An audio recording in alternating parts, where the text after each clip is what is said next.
Salut à tous les amis. Aujourd'hui, si vous êtes fan de séries, je vais vous conseiller un magazine qu'il faut absolument avoir. Je vais vous présenter ça. Il s'agit de ce magazine de 196 pages, comme stipulé dessus, le guide ultime des séries. 182 séries indispensables à binge-watcher. HBO, Canal+, Netflix, comment ils ont révolutionné notre façon de consommer la télé. Showrunner qui sont ces raconteurs du petit écran. Nouvelle star, découvrez les 12 séries les plus attendues de l'année. Numéro collector, 196 pages. On va voir ça. On va voir si ce magazine répond à toutes nos attentes, hein. Voilà. Parce qu'il y a beaucoup de séries à traiter. Alors, sachez que c'est édité par Diverty Éditions. Voilà, c'est écrit ici. D'accord, on leur remercie de m'avoir envoyé le magazine gratuitement sur la chaîne. Alors, on va voir si ce numéro répond vraiment, si vous êtes fan de séries, que vous connaissez pas toutes les séries, que vous désirez, vous savez pas quoi regarder en fait, parce que hors-série est fait pour, non, c'est pas un hors-série, pardon, ce magazine est fait pour vous. Hein. Alors, dans la collection Pop-up numéro 4. Là, je vais vous lire à peu près, ça va résumer, hein, l'édito, ils disent en gros, nous avions en 2007 édité un numéro de notre précédent magazine, Collection Tout Savoir, consacré aux séries télé de notre enfance. Voilà, ils avaient déjà édité un numéro sur les séries de vintage, on va dire. Voilà, vous pouvez d'ailleurs commander sur divertistore.fr, je vous mettrai le lien en bas pour commander si vous ne trouvez pas le magazine. Celui-ci, comme les anciens, comme l'ancien consacré aux séries de votre enfance. Enfin, en gros, les séries des années 50 à 80, en gros, ça dépend de votre âge, hein, de 50 à 80.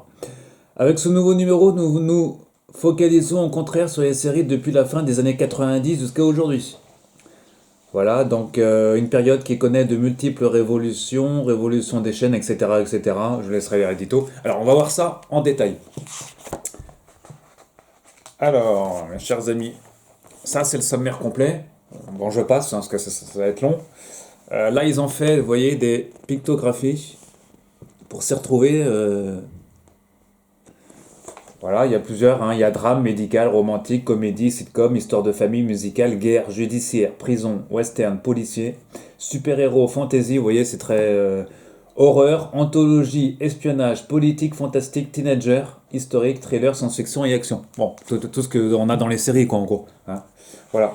Hein, par exemple, vous voyez, pour science-fiction, ils ont pris un petit alien, par exemple, vous voyez, science-fiction, on voit un petit alien. C'est pour s'y retrouver. Et ils ont fait aussi des points thématiques sur les séries, comme notamment en ouverture de ce magazine. La série de TV, nouvelle star de la pop culture. Voilà, ouverture par un sujet. Voilà, on sent qu'ils s'y connaissent, hein. Dans Star Trek notamment. Voilà. Ensuite, on enchaîne l'ABCDR, j'allais dire. Enfin, c'est pas un ABCDR, parce que vu que c'est pas dans l'ordre alphabétique, hein, des séries. Euh, Ici, vous voyez, un extrait, Charm, New York Police Blues ou encore Urgence. Voilà. À chaque fois, on vous dit, par exemple, Urgence, et on prend l'exemple d'Urgence.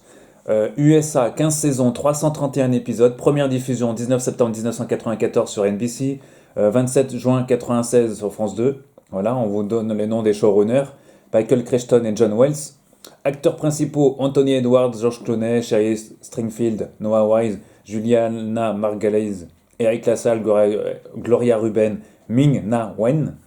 Récompense 22 Emmy, Emmy Awards, 124 nominations. Série dérivée New York 911. Ils mettent même le titre en anglais Third Watch.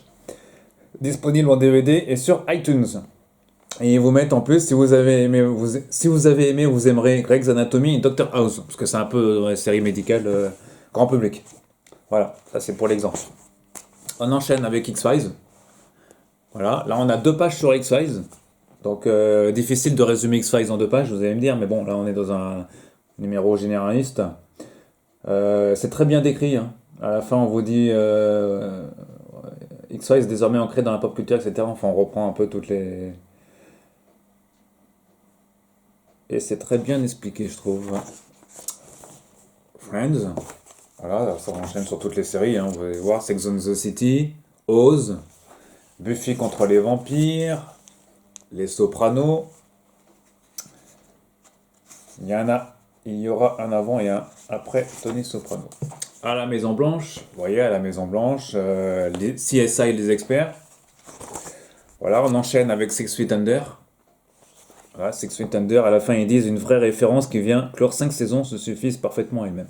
Enfin, c'est bien résumé, hein. On sent les connaisseurs, on sent qu'ils s'y connaissent en matière de série en tout cas. Alias, ouais, des séries qui datent quand même de quelques années. 24 heures chrono, il était de vous présenter. Frères d'armes. Smallville, MI5, série anglaise. Ensuite, on continue avec Théma. Là, il nous parle d'HBO, la référence depuis toujours. Donc, on nous fait le point sur HBO. Voilà, là, c'est la chaîne qui a révolutionné un peu les séries, le genre. Notamment avec une série culte, série sur écoute. Hein, The Wire, inutile de vous la présenter, cette série culte. Sur 2 pages. The Shield. Voilà, The Shield. USA, 7 saisons. FX. Ouais, ils mènent bien la chaîne d'origine aussi, c'est pratique. FX, The Shield, une de mes séries favorites. Voilà. Il parle même de Franck Darabont qui a travaillé dessus. Shaw Ryan aussi. Il signera par la suite The Unit, Terrier, The Chicago Code. Enfin, ils disent, vous voyez, si vous n'êtes pas trop connaisseur dans les séries, bah, ça vous permet de faire un point sur qui produit quoi, en gros. Firefly, Nip Tuck ou encore NCIS, vous voyez. Carnival, la caravane de l'étrange. Série culte pour ma part aussi. Hein. Housewives, Doctor House, Lost, les disparus. Ah, il y en a des séries, ça en fait. Hein. Deadwood, Battlestar Galactica. Alors, je vais vous prendre un texte tout à l'heure que je vais lire entièrement, on va voir si ça correspond bien. Grey's Anatomy, Rome, Prison Break, bon tout ça vous connaissez les amis. Hein. Alors, les séries, si vous êtes fan de séries, Met Your Mother, série quasiment culte, Engrenage ou encore Supernatural. On va prendre l'exemple de Supernat. Je vais vous lire le passage. Voilà, il n'y a qu'une page hein, sur Supernat, ça va être assez court, je pense qu'ils ont bien résumé. Alors je cite Supernat. Elle sommeille aux 4 coins du pays, génération spontanée de terreur populaire aux origines incertaines, les légendes urbaines. Ah, c'est bien, ouais. Décuplée par les tout-puissants réseaux sociaux, cette véritable sous-culture alimente une mythologie moderne de superstition et de peur pour laquelle Eric Kripke, producteur de la série, c'est moi qui rajoute cette phrase, se passionne depuis l'enfance. Lorsque la chaîne The WB, Warner Bros., pour laquelle il a travaillé sur la série Jen et Tarzan 2003, s'intéresse à son concept de série, le scénariste y travaille depuis 10 ans. L'anthologie de monstres originale est devenue un mélange plus subtil de mythologie fantastique et de mythologie purement américaine. Supernatural est un road trip, genre typique et idéal pour le combat contre les monstres et entrepris par les journalistes d'un tabloïd sillonnant les États-Unis dans leur van jusque dans les bourgades les plus reculées. C'est un peu ça la série, c'est un road trip, la série, vous l'aurez compris. C'est l'idée que l'horreur peut survenir dans votre propre jardin, a déclaré Kripke. Combien de spectateurs doivent s'inquiéter d'un vampire dans leur château gothique, etc. Lorsqu'ils exposent son concept, l'idée du tabloïd ne plaît pas. Très inspiré, il change ses héros par 2 frères.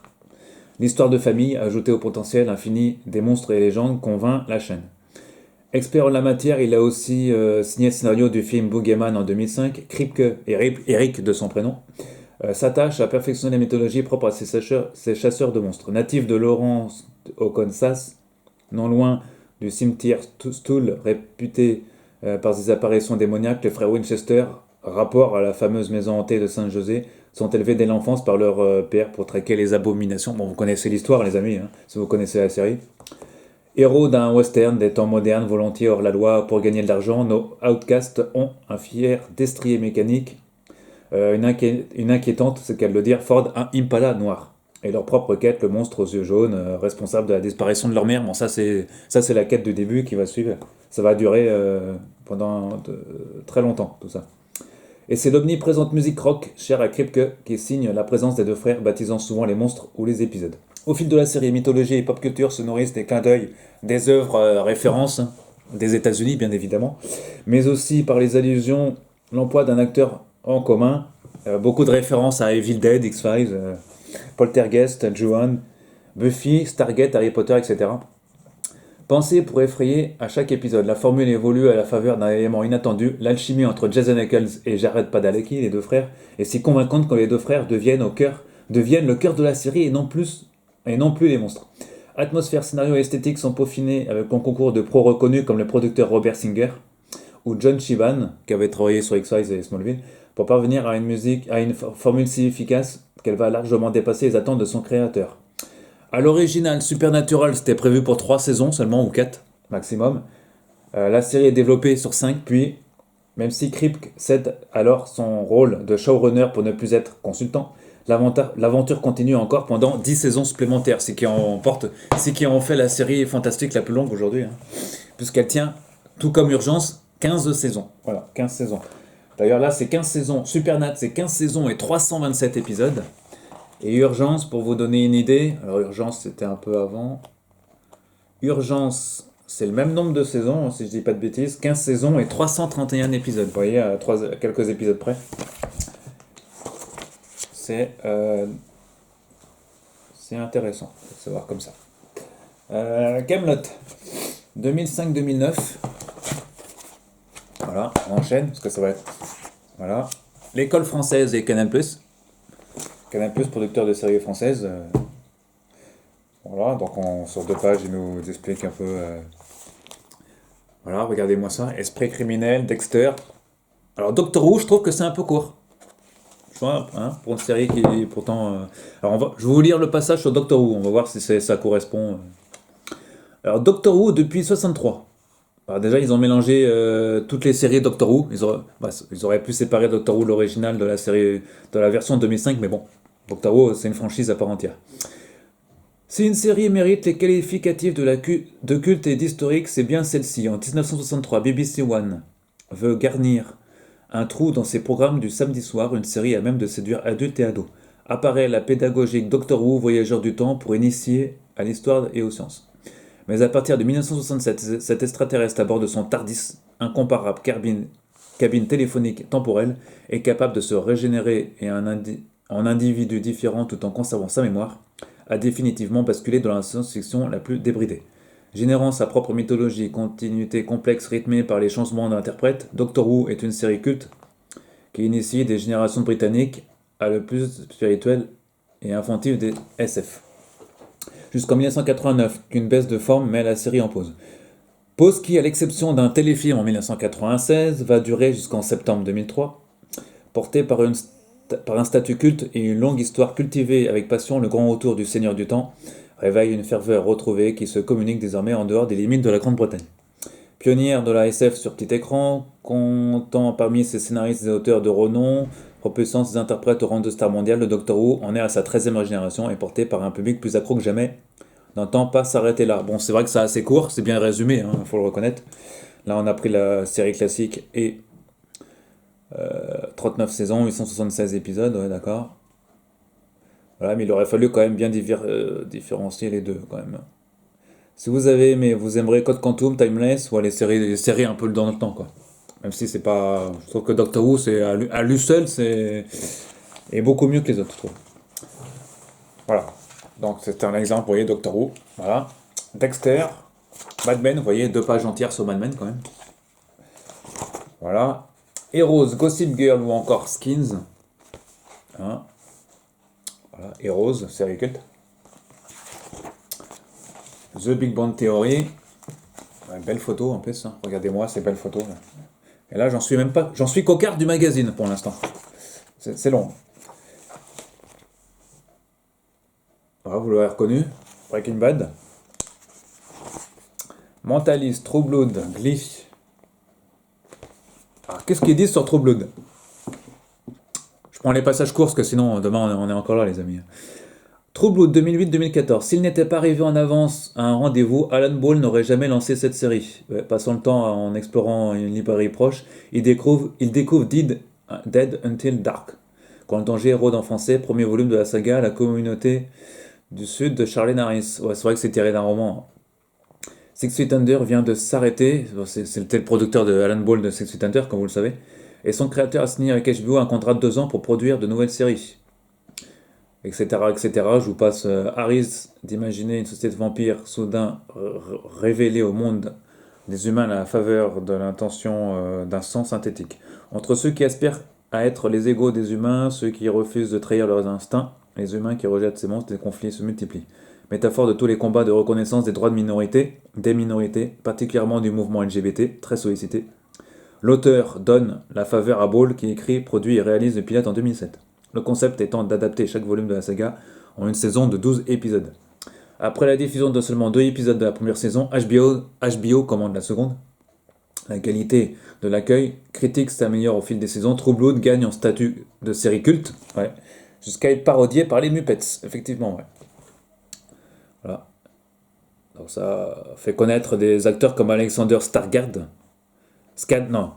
Alexander Skarsgård, voilà. Qui joue d'ailleurs dans une reprise de série de Stephen King, The Stand.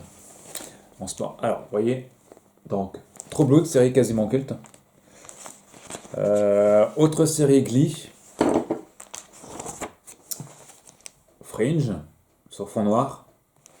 Alors, c'est bien, ça montre l'ambiance de la série. Hein, c'est donc pendant la production de Star Trek que le trio élabore ce nouveau projet, etc. C'est bien résumé en tout cas. Castle, Misfits ou encore Community. Vous voyez, on explore toutes les séries. Hein. Community, série pour ma part, série quasiment très culte aussi pour ma part. Vampire Diaries, Spartacus, Boardwalk Empire, l'animation Un monde à part, oui. Voilà. Downton Abbey, vous voyez, c'est assez diversifié. Luther, Patty Little Liars ou encore Sherlock. Alors, ils sont trompés à la fin, ils ont mis la saison 2 est attendue pour 2021. C'est la saison 5 qui est attendue pour 2021. Enfin, quoique Sherlock est une série dont Steven Moffat a mis en pause la série. Et on ne sait pas s'il va reprendre vraiment la série. Donc moi je la considère comme arrêtée, cette série, hein, Sherlock. Parce que quand même depuis 2010. Et là ils disent qu'il y a une 5e saison. C'est vrai qu'il avait dit qu'il la mettrait en pause et qu'il réfléchirait à terme à faire une 5e quand il aura le temps. Sauf que la 5e saison elle ne vient toujours pas. Donc ça va se poser des questions. Mais bon. Sachant que l'acteur principal est très très très très très prisé par Hollywood. Donc ça va être dur de renouveler la série. Mais bon, on ne sait jamais. Walking Dead. Voilà, sur 2 pages, ça est quasiment culte. Teen Wolf, Person of Interest, Homeland, Shameless. Shameless, si vous connaissez les amis, très bonne série aussi. Là, pour Shameless, ils ont mis... Alors je regarde dans quel... Ils ont cassé ça comment, Shameless? Ils ont mis comédie, dramatique, ouais, comédie dramatique et... Histoire de famille, ouais, c'est un peu ça. Hein. Parfois, c'est limite trash, tu sais. Hein. Ça, hein. On rappelle que Shameless est une reprise d'une série anglaise. Et là, version américaine. Oh, sur 2 pages. Alors, on continue d'explorer les séries ici. Hein, Grimm, Falling Sky ou encore Once Upon a Time. American Horror Story, série culte. Hein, de Monsieur Ryan Murphy, s'il vous plaît, et Brad Falchuk, le duo incontournable d'Hollywood. Hein, eux, ils nous font des très très très bonnes séries, comme vous le savez. Ils ont fait Nip Tuck notamment. Game of Thrones sur fond noir. Série culte. Là, on va s'attarder un peu sur Black Mirror, mes amis. Regardez-moi ça. Black Mirror. On va bien savoir comment on vaut. Alors, Black Mirror. La satire n'est pas un genre, c'est une vocation, une science de la cruauté et de la provocation au service de l'intelligence qui passe, non sans douleur, par les zygomatiques pour mieux atteindre nos réflexions. Bon, ça, je vous passe tout ça, ça va être trop long. Hein. Je ne vais pas vous lire tout le... L'expérience de Dead Set l'a décidé à reprendre au format... Ouais, c'est Dead Set qui a lancé un peu le truc, ouais, effectivement. La mini-série anglaise... À chaque épisode se prépare à vivre par l'identification une expérience déplaisante, malsaine, dérangeante. Black Mirror n'est pas fait pour plaire, mais pour ajouter du sel sur les plaies. Ouais. Black Mirror est diffusé aux États-Unis et emballé par l'épisode de la première saison écrit par d'accord, Robert Downey Jr., tout ça.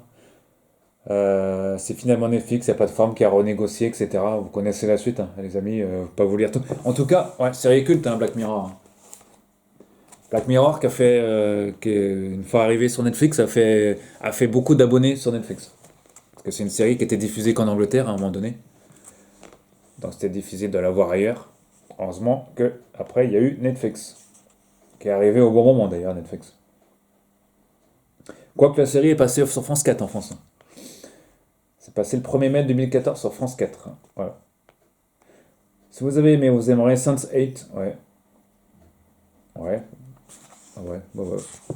Black Mirror, excellente série. Chicago Fire, Scandal, Elementary. Voilà. Netflix, justement. Voilà, ils font le point sur Netflix, la victoire du streaming. Voilà, ils font le point comme ça.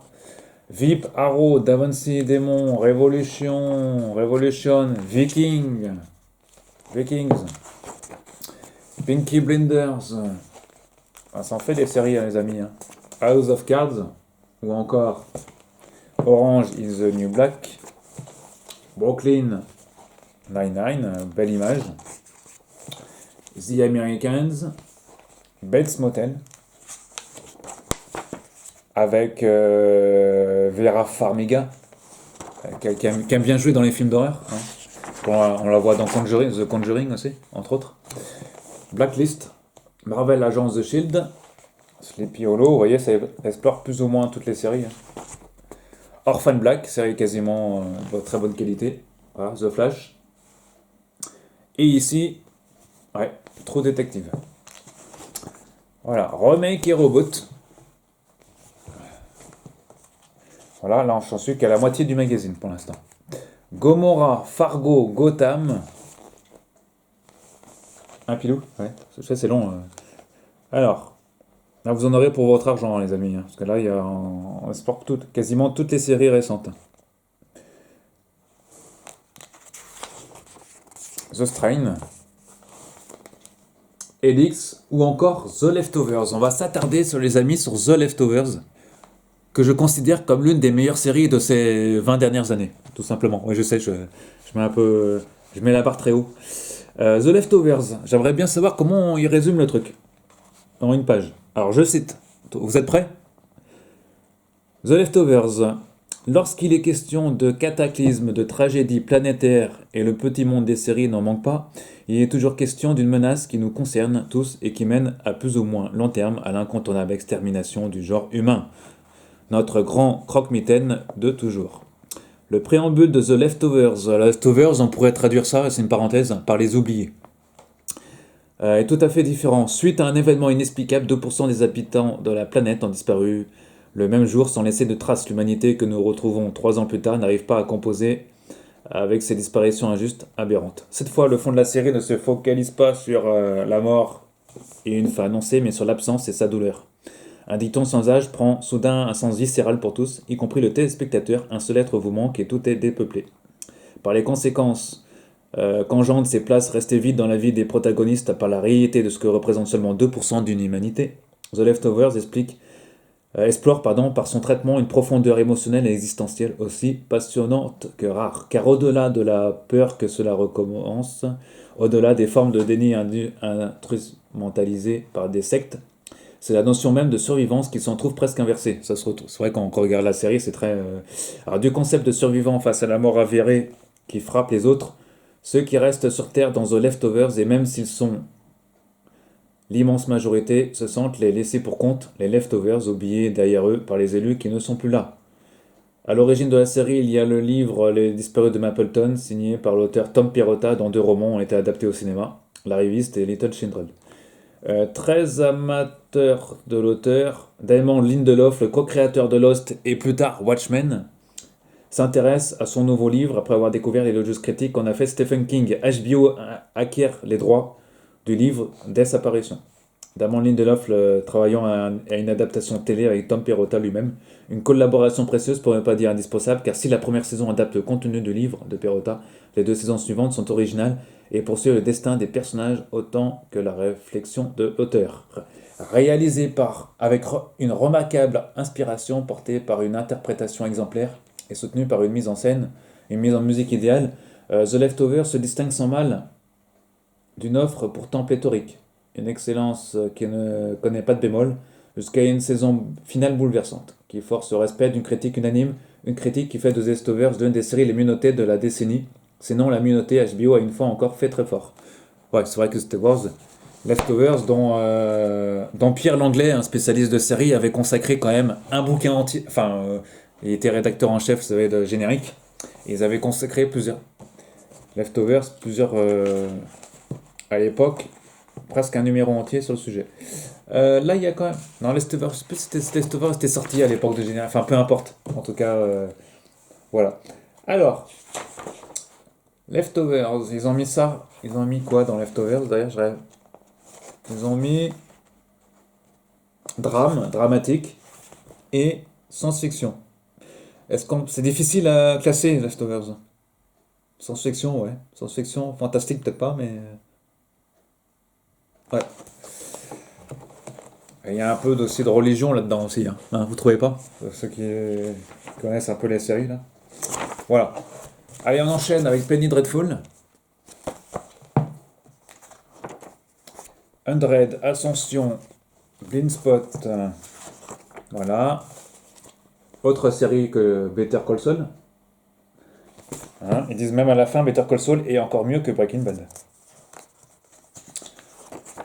Le Bureau des légendes. Voilà, Narcos. Ah, là je vais m'attarder un peu là-dessus aussi. Mr. Robot. Mr. Robot. Ah, parce que pour moi, c'est une série culte. Hein, pour moi, vous savez que j'ai créé la page sur Facebook. Je vais vous mettre le lien vers les pages que j'ai créées sur certaines séries sur Facebook, notamment Mr. Robot. Là, j'aimerais savoir comment est résumé Mr. Robot en 2 pages. Parce que là, ça m'intrigue. Résumer une série comme ça, Mr. Robot, on va voir si je suis d'accord avec ça. Alors, vous êtes prêts, les amis? 3, 2, 1. Mr. Robot. Alors, nous n'avons jamais été autant libérés des contraintes. Notre hyperconnexion nous permet d'abolir les distances et limite le temps lui-même, de démultiplier notre réalité, jusqu'à la vider de son sens. Une société numérique apportant sa propre collectivité, sa génération spontanée d'idoles médiatiques. Maître notre propre château, sans souffrir de contradictions ou de conséquences, nous sommes stars de notre chaîne vidéo, vedette d'une vie soudain importante à d'autres. Tout-puissant juge et jury, nous voilà prédicateurs de faits manipulés à notre guise dans le confort d'un anonymat, qui est aussi un piège. Ouais, c'est bien résumé quand même, ouais, c'est vrai. La toile aux milliers d'amis instantanée apparaît comme une culture moins partagée qu'accaparée par des individus autonomes, dissociés. Une civilisation fragmentée, hyper connectée et hyper surveillée. Nos reproches se focalisent sur ce système qui fait de l'argent avec nos vies. Le flot d'informations nous interdisant d'ignorer les illusions perdues de ce monde. Notre vengeur agit dans l'ombre du net, le hacker. Capable de se rendre maître d'un outil que l'internaute lambda ne sait qu'utiliser, il révèle ses secrets, enraye la machine qui contrôle tout. Même si le masque qu'il porte, que ce soit Anonymous ou F-Society, interdit de connaître ses intentions, celles d'Elliot Anderson nous sont évidentes. Rouage anonyme, cet ingénieur en sécurité informatique, introverti, est notre alter ego. Bataillant contre la dépression et les angoisses à coups de drogue, c'est un anonyme abîmé par un monde qu'il rejette. Et qui essaye de changer les choses en se transformant en vengeur, employant ses talents de hacker la nuit venue pour amener un peu de justice. Et il est prêt. Alors, stop, là je m'arrête. Ça fait un peu super-héros, le gars qui se déguise la nuit et qui fait justice. Vous voyez, ben bon, c'est bien résumé en tout cas jusqu'ici. Pardon. Et il est prêt à voir plus grand lorsqu'il est contacté par les cyberjusticiers de Mr. Robot, dont la cible est l'employeur d'Elliot, le conglomérat E-Corp. L'identification à Elliot est immédiate et très vite la série se distingue des autres. La représentation des techniques employées par les hackers est irréprochable, les intrigues nous piègent toujours un peu plus, et la qualité et l'inventivité constante de la mise en scène sont renouvelées à chaque épisode. Jouant avec les codes pour mieux s'en libérer, cultivant un catalogue de références des films chers à l'auteur, certains épisodes apparaissent dans le top 10 des mieux notés, toutes séries confondues, mais ouais, notamment la dernière saison, les amis. Mais c'est sa profondeur inhabituelle qui fait définitivement la différence, ce que l'on ne réalise pas tout de suite.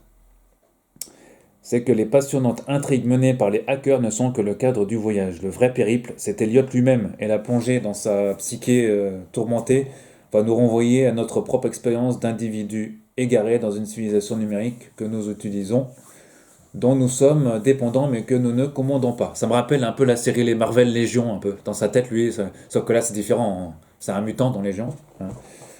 Et là, c'est un gars très introverti, enfin très introverti comme ils disent. Ouais. Une série d'exceptions. Des applications qui nous permettent de maquiller à volonté notre personnalité, de nous montrer comme nous rêvons d'être, au point de préférer l'idéal de notre alias à notre identité. Et alors que nous mettons volontairement en ligne notre intimité la plus secrète, nous accusons le système de voyeurisme. Nous ne sommes pas différents d'Eliot qui, dans sa chute libre intérieure, accuse le diabolique E-Corp dans tout ce qu'il a détruit, comme notre société numérique.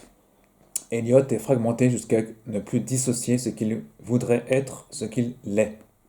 Eliot nous emmène dans sa dimension pour mieux nous mettre en face de nos contradictions, de nos dénis, dans une civilisation de virtuel parfois trahie par une insurrection bien réelle.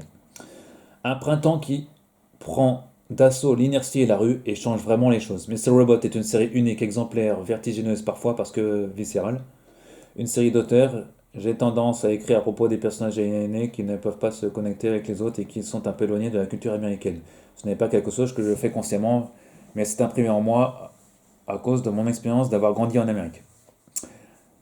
De parents égyptiens et premier à naître aux États-Unis, Sam Esmail a toujours été en décalage avec les autres. Un nerd, passionné de cinéma, qui organisait des festivals de films de Kubrick dans son salon.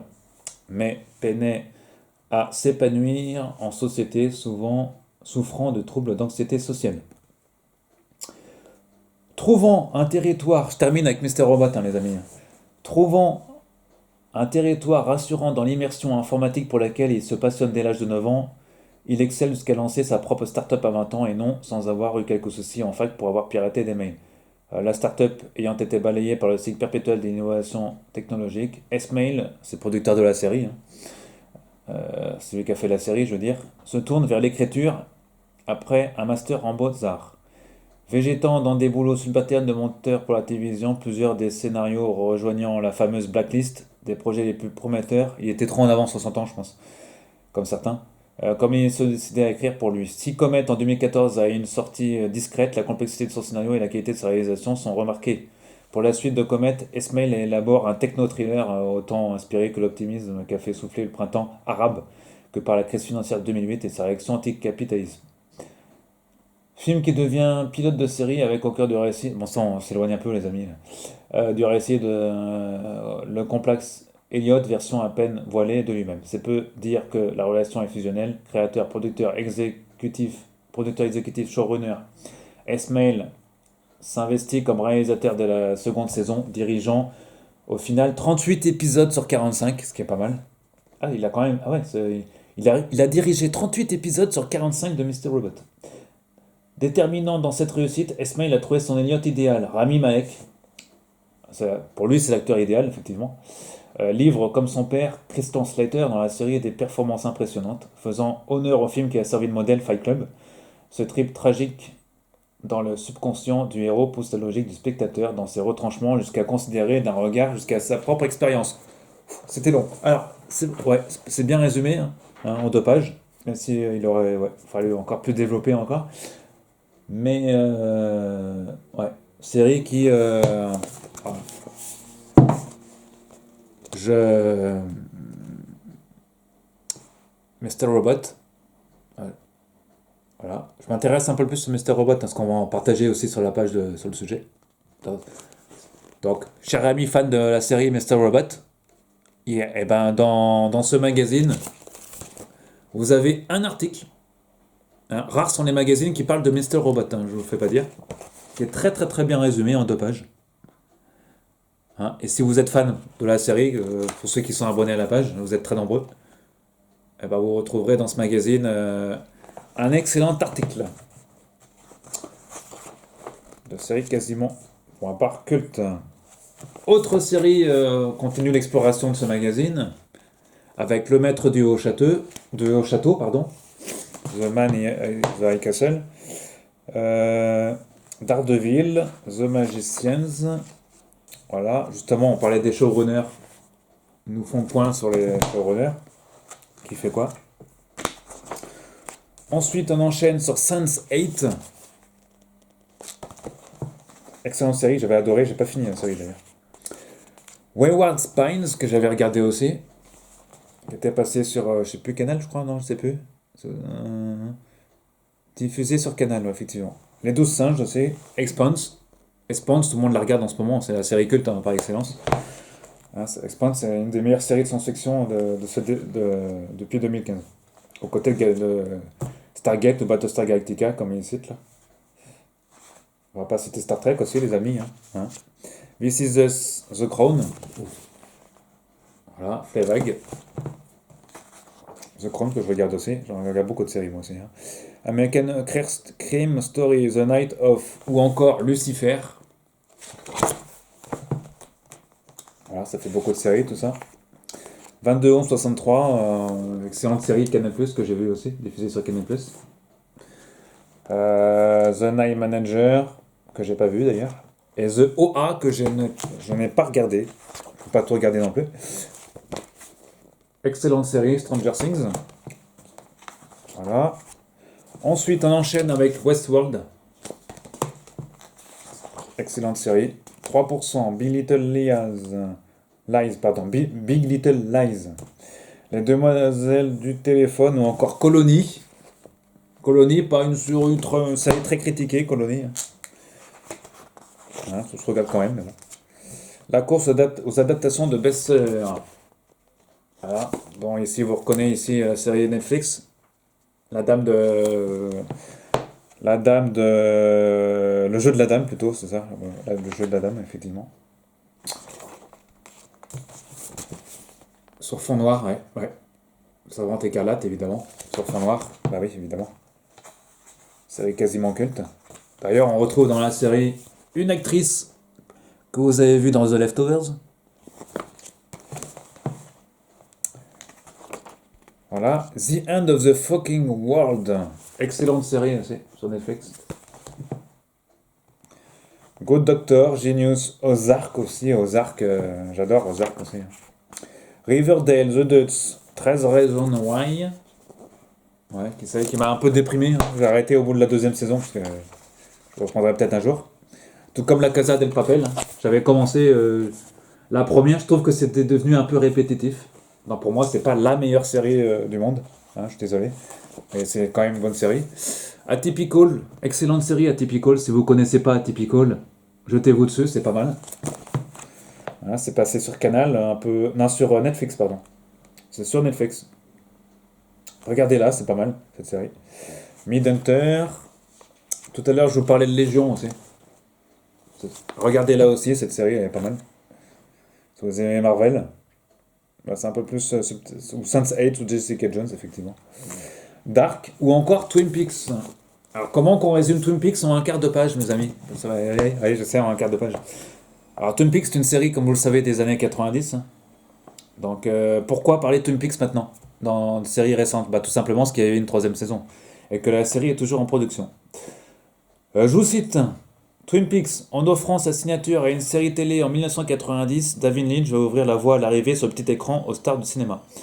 Aussi bien devant que derrière la caméra. Mais au-delà de la symbolique, Twin Peaks est aussi une révolution dans sa forme et son contenu. Terminée la série dont on peut permettre de rater un épisode, la construction torturée signée Mark Frost et David Lynch ne permet aucun relâche. Il faut suivre chaque épisode pour ne pas être vite largué. Et il signe pour le très familial ABC. Lynch n'abandonne pas pour autant son style si particulier et son temps décalé. Twin Peaks... Alors, attendez, est-ce qu'on va fermer la porte, les amis, parce que... La machine à laver qui tourne, c'est pas embêtant pour tourner une vidéo, mais voilà, c'est peut-être mieux. On va peut-être pas entendre la machine comme ça, les amis. Alors, je reprends Twin Peaks. Twin Peaks débarque sur les écrans américains tel un ovni qui ne va laisser personne indifférent. Série ciselée à l'ambiance pesante, surréaliste et aux personnages forts, entre drame, délire et fantastique. Twin Peaks embarque les spectateurs pour 2 saisons à la poursuite de la vérité sur l'assassinat de Laura Palmer, bien sûr. L'acteur fétiche du réalisateur Kyle MacLachlan y trouve son meilleur rôle, qu'il reprendra bientôt au cinéma pour Twin Peaks Fire Walk With Me. Préquel de la série qui sort en 1992 alors qu'elle n'est pas renouvelée à l'issue de la saison 2. La faute à une guerre du Golfe qui déplace la diffusion de la case inhabituelle. Devenant une référence qui influence encore aujourd'hui bon nombre de réalisateurs, Twin Peaks s'est offert une saison 3, surprise en 2017, assumant les 25 années écoulées en reprenant une grande partie du casting pour 18 épisodes, plus sombres et folles, et d'une audace et créativité rare. Voilà, ça a été diffusé sur Canal, si je dis pas de bêtises. D'ailleurs, les deux premières saisons sont visibles sur Canal. Alors, une gourmandise parfois à la limite de la performance artistique qui n'est pas synonyme de fin. Lynch et Frost envisageant une quatrième saison dès que l'occasion se présentera. Voilà, il y a une quatrième saison, on ne sait pas quand elle arrivera, mais elle arrivera un jour. Hein, voilà. Avant que certains acteurs nous quittent, hein, parce que c'est vrai que... Voilà. Euh, Disponible sur Canal+, série, ouais. Je crois que la troisième saison n'est pas disponible à l'heure actuelle. J'ai vérifié, les chers amis, la troisième saison n'est pas disponible sur Canal+, encore moins sur... Pour l'instant, elle est disponible qu'en Blu-ray ou en DVD. Je vous conseille évidemment de vous acheter le coffret Blu-ray, hein. Voilà, de la troisième saison. Voilà. Dark. Voilà, on va s'attarder maintenant pour les fans. Vous savez que je gère un groupe sur Star Trek aussi, enfin avec d'autres personnes. Et là, on s'attardera très prochainement sur Star Trek. Voilà. Star Trek. Star Trek Discovery et Star Trek Picard. Alors moi je m'intéresse à les magazines, comment ils racontent Star Trek à chaque fois, qu'il y a des articles qui se présentent. Et là, l'occasion rêvée, là j'ai deux articles sur la même page. Sur Star Trek. Alors, on va voir si ça résume bien Discovery. C'est pas très long, hein, les amis. Alors, Star Trek Discovery, 2017 en production. Alors je cite ce qu'il y a décrit dans le magazine. Le conglomérat médiatique Viacom CBS a lancé en 2014 son propre service de vidéo à la demande en Amérique du Nord, CBS All Access. Et le fleuron des programmes originaux de CBS reste l'inépuisable franchise Star Trek. Or, depuis 2005 et la série préquelle Star Trek Enterprise, qui remonte avant la formation de la Fédération des Pays-Unis, la grande saga de la SF ne s'est pas enrichie d'une autre page.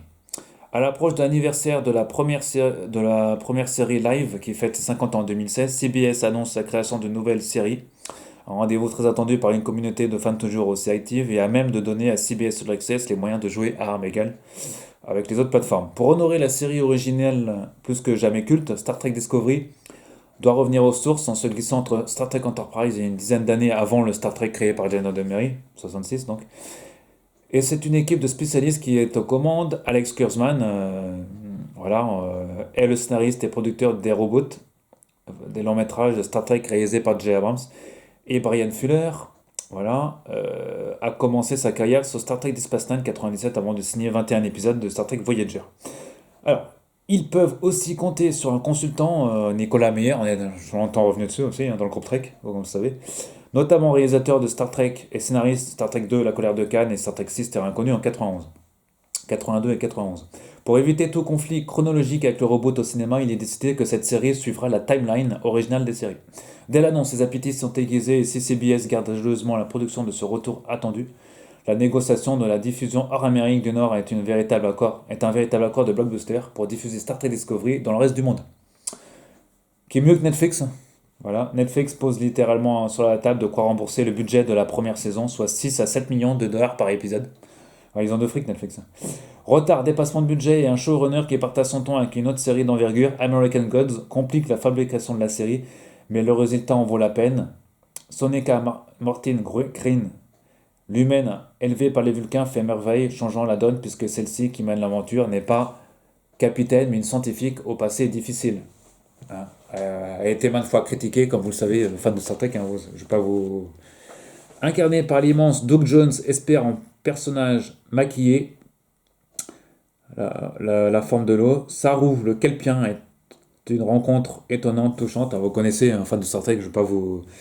L'arrivée de la série provoque un record de souscription à All Access, CBS All Access, jusqu'à doubler le nombre d'abonnés. Les 2 premières saisons installent la nouvelle série comme une vraie réussite, mais on frémit pour son avenir que beaucoup présentent comme un cul-de-sac, tôt ou tard. Star Trek Discovery va devoir recoller au Star Trek original des années 60. La saison 2 a déjà vu arriver l'équipage de l'Enterprise et des personnages mythiques comme un Spock plus jeune, cette fois incarné par Ethan Peck. Après, ce qui va donner une nouvelle série, après, comme vous le savez, sur Star Trek. Entre nostalgie scrutée par des inconditionnels sans pitié et choc technologique d'une série originale déconnectée de nos goûts, la belle idée prend Des allures de piège pour Discovery, jusqu'à la conclusion de la saison 2 qui opère un retournement total de la situation et assume véritablement le centre de son titre. L'équipage n'a d'autre choix qu'un saut dans le temps qui l'envoie en l'an 3188, 900 ans après le Star Trek originel, et plus loin que la chronologie de la franchise n'a jamais été. Définitivement relancée, la franchise Star Trek est désormais promise à un horizon totalement inédit, ce qui motive CBS pour réclamer d'autres en développement, comme la collection des courts-métrages Star Trek, dans la première saison, elle n'est pas sortie en France, mais ça arrive. Véritable laboratoire de suites potentielles. Strange New Worlds en live, Lower Decks en animation, la saison 4 de Discovery dont le tournage est débuté en novembre 2020 ne devrait pas arriver avant 2022 et la cinquième saison est déjà en préparation. Bah, c'est vrai que c'est résumé assez court à la fin, hein. Notamment la dernière partie là, c'est un peu résumé très très très très très court, mais bon, on en parle quand même de la saison 2, sans vous dire ce qui s'est vraiment passé dans la saison 2, notamment les événements liés avec la section 31 et tout le tralala. Voilà, c'est vrai que 2 pages, ça fait assez court pour parler de Star Trek Discovery, mais bon, en tout cas, on peut dire que c'est quand même assez bien résumé. Là, Star Trek Picard, qui est sur une... On va voir ce que ça donne, Star Trek Picard. Bon, ça va être un résumé assez court, hein, je pense. Star Trek Picard. La franchise Star Trek n'a pas manqué de capitaine charismatique, mais il n'en est un qui a pris une place particulièrement dans le cœur des fans. Jean-Luc Picard, incarné par Patrick Stewart, il a mené l'aventure dans Star Trek La Nouvelle Génération 87, ainsi que les 4 longs métrages qui l'ont suivi. Depuis, Picard a pris sa retraite, privé de la compagnie du populaire Data, sacrifié dans le dernier des films, Star Trek Nemesis 2002. Et Stewart était bien destiné à ne plus endosser son costume de capitaine, jusqu'à ce que Kurtzman et Goldsmith, c'est celui qui a fait les musiques de Star Trek, oui, Goldsman, imagine pour l'anthologie Star Trek Short Trek une histoire courte mettant en scène une incarnation vieillie de leur capitaine favori. Picard. L'histoire qu'il développe est finalement si riche qu'il dispose bientôt d'assez de matière pour une véritable série. Reste à convaincre l'acteur, qui accepte de les recevoir. Bon, vous connaissez la suite, hein. Les 4 premières pages de traitement intrigue l'acteur, nanana. Bon, après, bon, c'est assez résumé, hein. C'est assez bien résumé. Voilà, vous connaissez, hein. On va pas s'attarder dessus. Voilà, bon, en tout cas pour Star Trek, Discovery et Picard. Les 2 séries, 2 dernières grosses séries sur le sujet. Autre série diffusée dans... vous voyez, qu'on en parle, American Gods, L'Aliéniste ou encore 911. Série à forte audience qui a fait les beaux jours d'M6, hein, et de RTL et TVI aussi, en Belgique.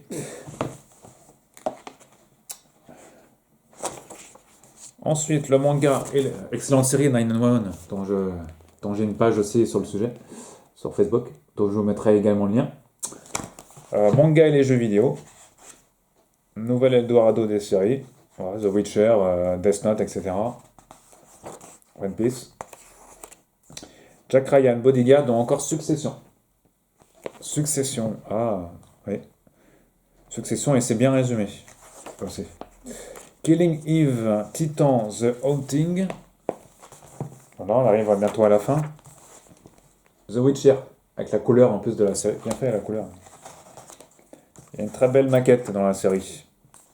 Perdu dans l'espace, Auto Cell Drugs, ou encore Euphoria. Une page consacrée à Euphoria. Excellente série Euphoria sur HBO. Umbrella Academy. Je ne vais pas vous lire le... Voilà, vous trouverez... Hein. Tchernobyl, dans le regard, ou encore Years on Years. Excellente série, Years on Years. Voilà, vous trouverez un petit résumé assez intéressant. Pareil pour The Boys. The Boys en production. Dont la saison 2 d'ailleurs est annoncée en VO d'ailleurs. Sortira aussi en DVD et en Blu-ray en France. Dans pas très longtemps. Voilà. The Capture. The Twilight Zone. Ou encore Watchmen. Alors vous voyez, voilà comment il résume Twilight Zone, la nouvelle version de Jordan Peele. C'est assez court, hein, mes amis. Je ne vais pas passer 3 heures. Je cite, après le succès de Black Mirror, l'anthologie est un exercice qui a de nouveau le vent en poupe. Hein.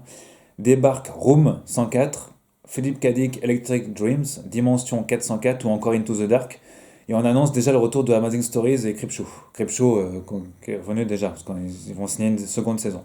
Si bien que CBS, qui a déjà réussi le retour sur les ondes de Star Trek, trouve que c'est le moment opportun pour relancer la quatrième dimension, The Twilight Zone.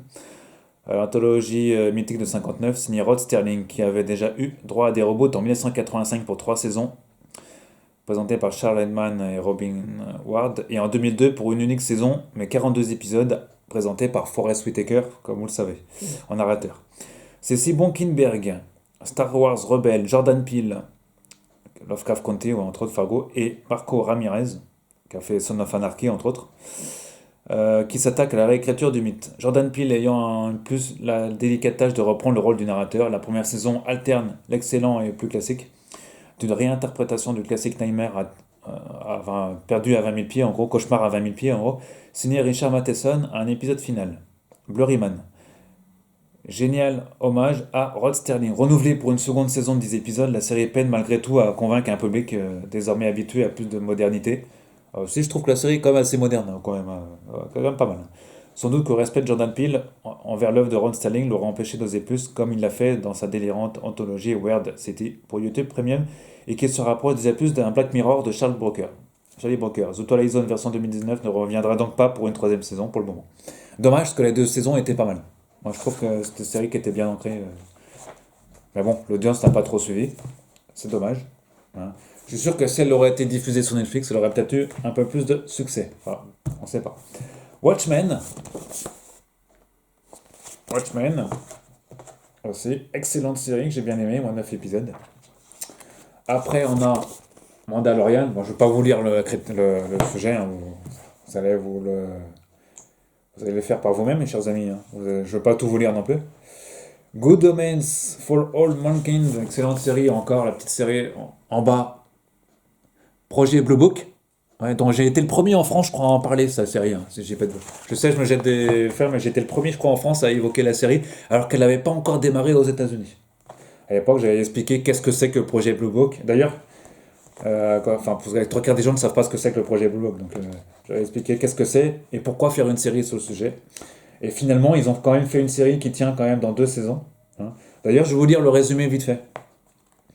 Si la chaîne américaine History s'est fait connaître avec des séries TV historiques comme Vikings, où n'imaginez pas qu'elle irait sur les termes de la science-fiction, pourtant, en proposant de découvrir les véritables aventures de ceux qui ont inspiré X-Files, la chaîne offre un thriller qui reprend les codes de la série culte de Chris Carter, qui est mieux que de trouver X-Files comme référence. Un résumé important, de plus en plus un code véridique qui sème encore plus ce trouble. Malin, un brillant scientifique, le professeur J. Allen Hynek, est recruté par l'armée de l'air américaine pour mener des enquêtes non résolues. De simples faits divers à des théories plus farfelues comme l'existence d'extraterrestres. Il va devoir faire rapport, équipe avec un militaire, prêt à tout pour que jamais ne soit envisagée la possibilité d'une vie extraterrestre. Pourtant, d'enquête en enquête, les certitudes du scientifique comme du militaire vont peu à peu vaciller alors qu'un complot à grande échelle semble se tramer autour d'eux. À X-Files Vintage, produit par Robert Zemeckis, où le professeur J. Allen Hynek est joué par Aidan Gillen. Encore meilleur, la saison 2 offre bien un double épisode introductif sur Roswell que l'arrivée de la CIA sur l'épisode consacré à la zone 51 en passant par un très malin épisode flash forward où l'on retrouve Hynek, consultant de Spielberg, sur le tournage de Rencontre troisième type. Sans oublier l'arrivée d'un sénateur nommé Kennedy dans les derniers épisodes. Malheureusement, la série n'a pas été renouvelée pour une saison 3. Bon, ça spoil un peu sur la fin. Projet Blue Book. Voilà, c'est ce fameux livre, c'est ce fameux livre conservé par les services secrets américains où tout est expliqué sur leur existence, notamment, et sur ce qu'ils font avec eux. Et pourquoi. Et voilà. Voilà. En gros, c'est ça le projet Blue Book. Bon, je trouve que la série n'a pas été. On aurait pu avoir une troisième saison très intéressante à ce sujet d'ailleurs. Qui aurait plus peut-être parlé de certaines choses. Mais Fringe, X-Files aussi, et Dark Sky aussi, on oublie Dark Sky. Alors, on oublie beaucoup Dark Sky, aussi, une série très intéressante sur le sujet. À la croisée des temps. Voilà. Et on va terminer, les amis, avec Hollywood, The Plot Against America, Lock and Key. Voilà. Qu'est-ce qu'il y a dans les dernières pages ? validé. Validé, excellente série Canal+, Skyrock. Placement de produit pour Skyrock. Histoire fantastique, l'étoffe des héros. Voilà. Lovecraft Country, entre autres. Vous voyez, d'autres séries encore. Voilà, on a notamment Snowpiercer aussi. Upload, The Outsider. Voilà. Le jeu de la dame. WandaVision.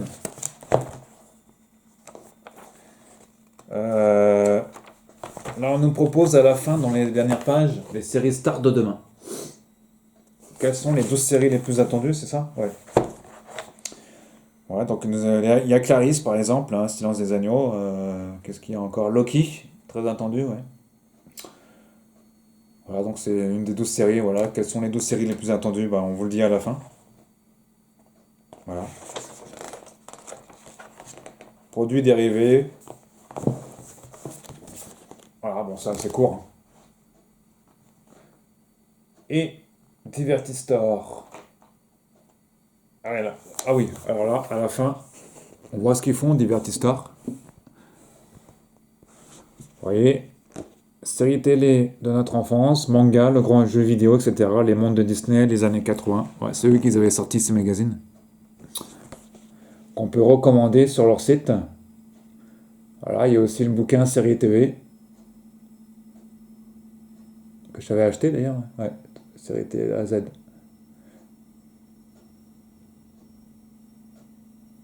Atlas série culte. C'est eux qui l'avaient édité, série TV. Non, c'est pas eux qui l'avaient édité. Je vais vérifier, les amis. Mais... Ah non, c'était Hachette. C'était ce magazine-là, oui. Ce magazine, ce bouquin. Dictionnaire, Hachette et Rose, dont j'avais chroniqué ça sur ma chaîne. Voilà. Là, c'était résumé, c'était quand même assez court, hein. Mais bon, ça inspire pas mal de séries. Ah, c'était fait pour ceux qui faisaient le site critiquetout.com, je crois, si je dis pas de bêtises. Un excellent site de critique sur les séries, dont je vous partage souvent sur mon Facebook. Voilà, donc, le guide ultime des séries. Voilà, il a fallu du temps pour le présenter. Je suis désolé pour le temps, les amis, mais que ça a pris. Mais c'est un magazine très, très, très intéressant. Voilà. 200 pages, hein. Quand même quasiment 200 pages. Voilà, qui vous explore les meilleures séries. Quasiment toutes les séries, quasiment, j'ai bien dit quasiment toutes les bonnes séries sont dedans. Enfin, toutes les bonnes séries récentes sont quasiment tous dedans. Peut-être oublier que certaines qui ne viennent pas à l'idée tout de suite, mais... Ouais. Moi, je parle souvent d'une série qui s'appelle Southland, dont personne n'en parle. C'est dommage, pourtant c'est une série qui date de 2000, mais bon. Southland, la série, vous savez, de John Wells, créateur d'Urgence. Hein, personne n'en parle de cette série. Voilà, on aurait pu y revenir aussi. Qu'est-ce qu'il y a comme série aussi qui n'a pas été... Preacher, je crois qu'on n'en parle pas de Preacher aussi dedans, non? Non, je crois pas, hein.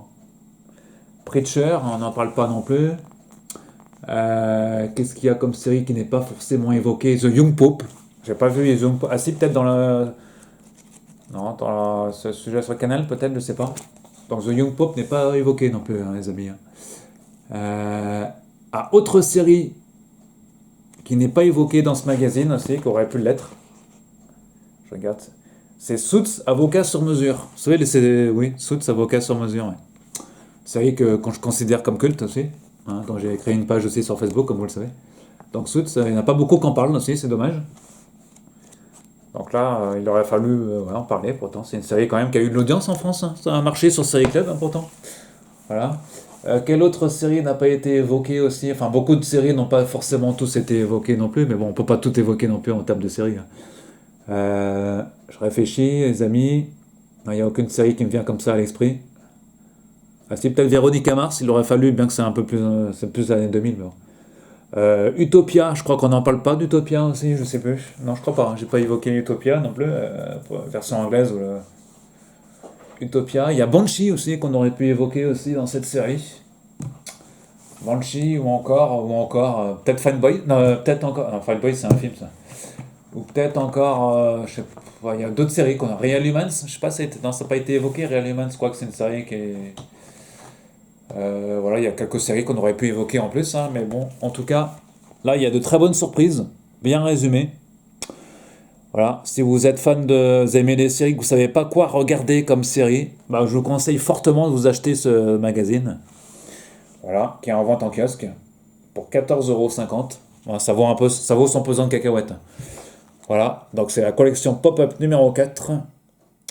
Et c'est en vente dans toutes les maisons de presse de France. Ouais, et de Navarre, bien sûr. Voilà, collecteur série. Merci d'avoir regardé cette très longue vidéo.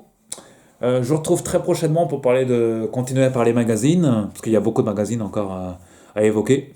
Je vous souhaite bon visionnage de série, les amis, hein, en ce déconfinement.